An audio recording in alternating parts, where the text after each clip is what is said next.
Mercury हमारे solar system का सबसे पहला प्लैनेट। इस गरीब आदमी के पास अपना कोई मून नहीं है, हाय बेचारा। लेकिन क्यों? तो इस क्यों का जवाब इसी वीडियो में मिलेगा। तो इसी बात पर चैनल को सब्सक्राइब कर लो और फिर तुम्हारे मजे ही मजे। तो मर्क्यूरी बहुत छोटा है, डायमीटर में बोले तो हमारे मून से 40% ही बड़ा है, लेकिन ये अपने काफी बड़े आयरन कोर की वजह से मून से बहुत ज्यादा डेंस है, मून से ज्यादा मास रखता है और इसीलिए तो ये प्लैनेट है। लेकिन फिर भी ये बाकी प्लैनेट से तो काफी छोटा ही, और इस छोटे साइज और कम मास की वजह से मुश्किल हो जाता है कि कोई चीज इसके गिर्द ऑर्बिट करे। फॉर एग्जाम्पल जुपिटर प्लैनेट्स में से सबसे बड़ा है, इसीलिए जुपिटर के पास 60+ मून्स हैं। कह लो कि जुपिटर का अपना एक मिनी प्लैनेटरी सिस्टम है। और हाँ, किसी हद तक सिर्फ छोटा होना ही किसी प्लैनेट को अपना मून रखने से रोकता नहीं है। प्लूटो के भी तो मून्स हैं, लेकिन मुश्किल यहाँ पेश आती है कि मरकरी सन से बहुत ज्यादा क्लोज है और साथ ही साथ छोटा भी है। तो अगर इसका मून एग्जिस्ट करता भी तो सन और मरकरी की ग्रेविटेशनल रसाकशी में मून या तो मरकरी में क्रैश हो जाता या सन इसे अपनी तरफ खींचकर इसका पामड़ मचा देता। Thanks for watching. पहले ये वीडियो देखें। मार्च महीने में होने वाले कुछ ऐसे रेयर एस्ट्रोनॉमिकल इवेंट्स जिसे आपको अपनी जिंदगी में एक बार जरूर देखना चाहिए। सबसे पहले 8 मार्च को सूर्यास्त के जस्ट बाद पश्चिमी आकाश में एक स्टार काफी तेजी से चमकता हुआ दिखाई देगा। असल में वह कोई और नहीं बल्कि हमारा मरकरी प्लेनेट होगा, जिसे आप अपने खुली आंखों से देख पाओगे। इसके बाद दूसरा इवेंट भाई इस वीडियो में बता रहे हैं कि 8 मार्च 2025 को मरकरी काफी अच्छे से आपको विजिबल होगा आफ्टर सनसेट। तो हम बात करते हैं क्या इसमें कितने % रियलिटी है कि वाकई 8 मार्च को ऐसा कोई एस्ट्रो इवेंट होगा। तो इसमें 100% रियलिटी है कि इस तरह का एस्ट्रो इवेंट होगा। अब ये किस तरह होगा इस चीज को समझते हैं। 8 मार्च 2025 को मरकरी जो है वो दी ग्रेटेस्ट एस्ट्रन इलोंगेशन पोजीशन पर होगा। अब इसको समझते हैं ये होता क्या है। इसका मतलब ये होता है कि सूरज का किसी ऑब्जेक्ट से कितना डिस्टेंस है। इलोंगेशन का मतलब ये होता है कि सूरज से किसी ऑब्जेक्ट का कितना डिस्टेंस है। तो 8 मार्च 2025 को बेसिकली मरकरी काफी डिस्टेंस पर आ जाएगा सन से। मरकरी जब ईस्ट वाली साइड से राइज होगा सन के साथ, तो आपको ये विजिबल होगा वेस्ट वाली साइड पे आफ्टर सनसेट। क्योंकि मरकरी का काफी डिस्टेंस होगा सन से, आप इसे इजीली और काफी अच्छे तरीके से आफ्टर सनसेट स्काई में देख सकेंगे। अब हम बात करते हैं कि इसको देखने का बेहतरीन वक्त कौन सा है। इसको देखने का बेहतरीन वक्त है आफ्टर सनसेट, तकरीबन 1.5 घंटे बाद। अगर आप 1.5 घंटे बाद ऊपर आते हैं तो उस टाइम आप मरकरी को जो है वो बिल्कुल अच्छे तरीके से नेकेड आई से देख सकते हैं। अब आपको याद होगा कि कुछ अर्सा पहले आपके भाई ने फाइनली मरकरी को कैप्चर किया था 2 मार्च 2025 को। किसी ने अगर वो वीडियो नहीं देखी तो वो लाजमी से जाके देखे, क्योंकि उस वीडियो के अंदर हमने फाइनली मरकरी को कैप्चर कर लिया था और काफी इंटरेस्टिंग वीडियो है, लाजमी से जाके देखिएगा। 2 मार्च को जब मैंने कैप्चर किया था उससे ज्यादा विजिबल होगा 8 मार्च को।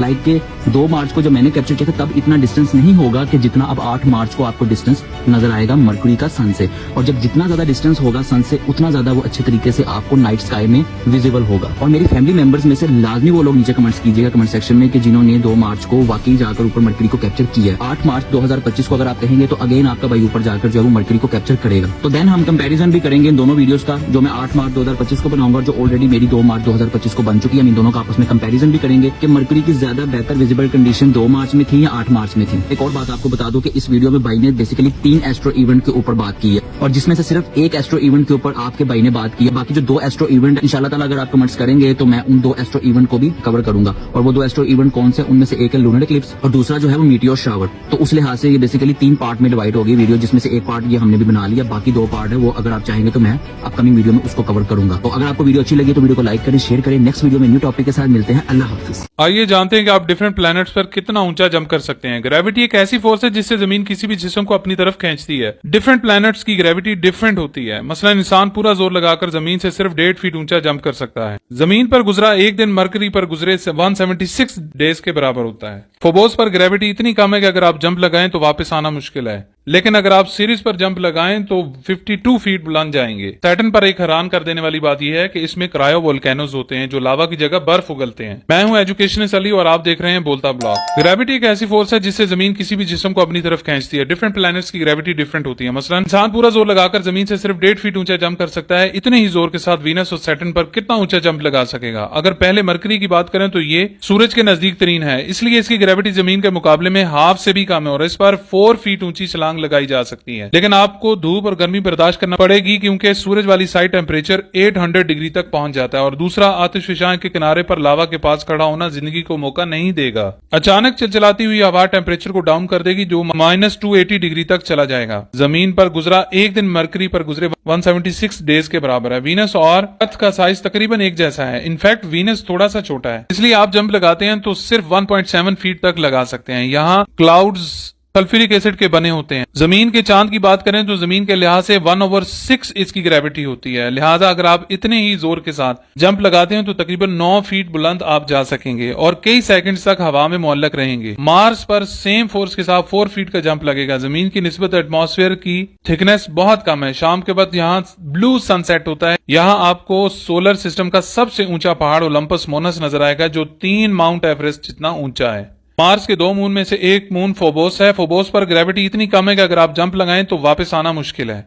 अब हम सोलर सिस्टम के सबसे बड़े एस्टेरॉयड की बात करते हैं। ये मार्स और जुपिटर के दरमियान किसी रिंग में पाया जाता है। इसका नाम सेरेस है। इसको बाद में ड्वार्फ प्लेनेट कहा गया। अगर आप सेरेस पर जंप लगाएं तो 52 फीट बुलंद चले जाएंगे और आहिस्ता आहिस्ता वापस आएंगे। इसका मैस एस्टेरॉयड बेल्ट में मौजूद तमाम एस्टेरॉयड्स के टोटल मैस का 1/3 है। जुपिटर एक गैस प्लेनेट है, इसलिए यहाँ तो जंप करने का सवाल ही पैदा नहीं होता। फर्ज करें आप किसी तरह जंप करें भी तो 6 इंच से ऊंचा जंप ना कर सकेंगे, क्योंकि ये जमीन से 10 गुना बड़ा है और इसकी मैस जमीन से 300 गुना ज्यादा है, इसलिए ग्रेविटी बहुत ज्यादा है। गैनीमेड जुपिटर के चांदों में से एक चांद है। यहाँ आप 10 फीट तक ऊंचा जंप लगा सकते हैं। ये चांद मरकरी से बड़ा है, लेकिन मैस बहुत कम होने की वजह से ग्रेविटी भी कम है। गैनीमेड के ऊपर तो बर्फ की लेयर्स हैं, लेकिन इसके अंदर मोल्टन मेटल की कोर है, जिसकी वजह से इसकी मैग्नेटिक फोर्स बहुत हाई है। सैटर्न सोलर सिस्टम का सेकंड गैस जाइंट है। सैटर्न पर आप 1.4 फीट तक जंप कर सकते हैं। मैस ज्यादा होने की वजह से ग्रेविटी ज्यादा है। सैटर्न अपने रिंग्स की वजह से बहुत मशहूर है, जो डस्ट और आइस के पार्टिकल से बनते हैं। इसके 62 चांद हैं, जिनमें से एक टाइटन है। यहाँ आप जंप करें तो 11 फीट बुलंद जा सकते हैं। इस मून का एटमॉस्फेयर बहुत भारी है और ज्यादातर नाइट्रोजन पर मुश्तमिल है। ये ज्यादातर आइस से ढका हुआ है और पानी चट्टानों के नीचे गहराई में कोर के पास है। एक हैरान कर देने वाली बात यहाँ पर यह है कि इसमें क्रायोवोल्केनोज होते हैं, जो लावा की जगह बर्फ उगलते हैं। यूरेनस एक और जाइंट है। ये वाहिद प्लेनेट है जो बर्फ से बना है। इसके एटमॉस्फेयर और मेंटल में बहुत ज्यादा बर्फ है। यहाँ आप 1.7 फीट तक जंप लगा सकते हैं। ये पूरे सोलर सिस्टम का सबसे कम टेम्परेचर प्लेनेट है। यहाँ टेम्परेचर -377 डिग्री होता है, जो कि लिक्विड नाइट्रोजन से ज्यादा